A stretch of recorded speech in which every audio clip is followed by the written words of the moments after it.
xTool just took the best diode laser on the market, the D1, and they upgraded it to the Pro version. And in doing so, they ticked a lot of people off. I think it's time that we have a heart-to-heart about the dark side of xTool. They did make a lot of people angry with this because there were a lot of people who bought the D1 and had just unboxed it and put it together when out of nowhere, the D1 Pro was released with no warning. And so you ended up with a lot of people who spent $1,000 or more on a unit they thought was the best and top of the line, and then within a press release or within the update of a website, it's now the last generation. And that is frustrating if you're spending your hard-earned cash to buy something because it's the best, like everyone's saying, and then you find out, no, actually it was the best, but actually today it's no longer the best because there's a new best. And if you would have waited a day, or if you would have waited a week, you could have gotten that one.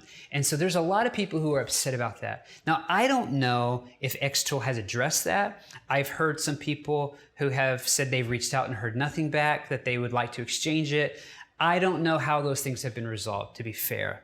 But I do understand that pain point and that frustration. One explanation for that would be, if you look at this laser space, in my opinion, xTool is one of the few that are innovating and pioneering.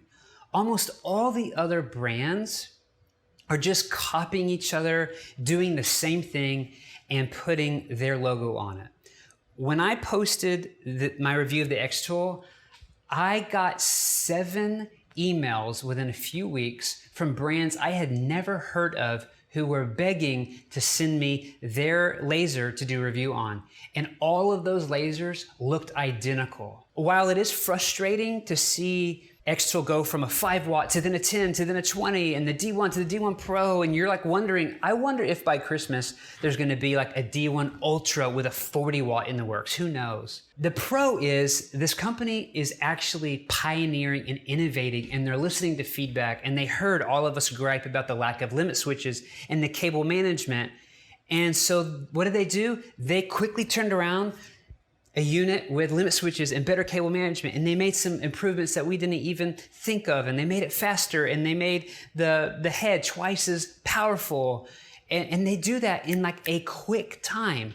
And in an age of the pandemic where there's a lot of like supply chain and it's hard to get things, I'm impressed that they're innovating and pushing out products at the speed they're doing. The challenge is it ticks people off. And so I've thought about, why don't they just announce ahead of time, hey, we've got a new model coming, so just be aware of that. The reality is it would probably chill their sales. But if xTool, like let's say xTool is working on a 40 watt head, I don't know if they are. I'm just assuming they are. And if they advertise that, what do you think their competition who has no imagination is gonna do? Well, they're gonna start on that bandwagon, similar to how DreamWorks rips off Pixar. So I do think there is that dark side of being the pioneer and the innovator that xTool has, but I can see why they're quiet with what they're innovating on because of the space they're in, and it seems like very few of their competitors actually have an imagination. And that's what I love about xTool is they have imagination, they make beautiful things, they're high quality, and they're a joy to use. Well, as I'm editing this video, no lie, look what I just got. An email, a promotional email, a public promotional email announcing a brand new, coming soon infrared laser module. So maybe they're listening and maybe they're learning. Great timing, xTool.